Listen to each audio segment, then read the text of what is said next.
ٹھنڈی ہواؤں کا راج برقرار ہے۔ کالام سمیت مختلف علاقوں میں سیاح برف باری انجوائے کر رہے ہیں۔ یہ سیاح گھر نہیں جاتے؟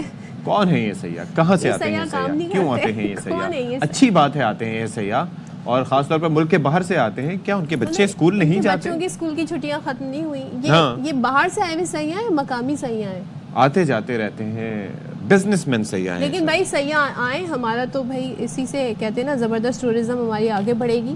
لیکن یہ ہے کہ موسم کی بات کر رہے ہیں تو یہ وہ علاقے ہیں جہاں پر لوگ پریفر کرتے ہیں جانا ٹھنڈے موسم میں، اور اگر انہیں انجوائے کرنی ہوتی ہے برف باری بھی۔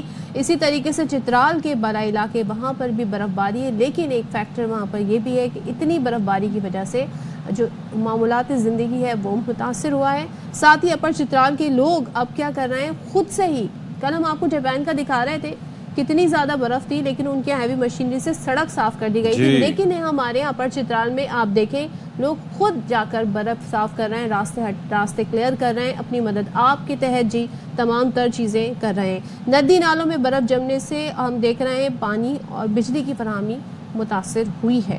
اچھا، بیسیکلی یہ ہوا یہ ہے کہ وہ پن بجلی سے ہم آپ کو دکھاتے ہیں نا کہ وہ پانی بہ رہا ہوتا ہے اور پانی کے بہاؤ کی وجہ سے بجلی بھی بن رہی ہوتی ہے، جیسے کہ ڈیمز وغیرہ کا چکر بھی یہی ہوتا ہے۔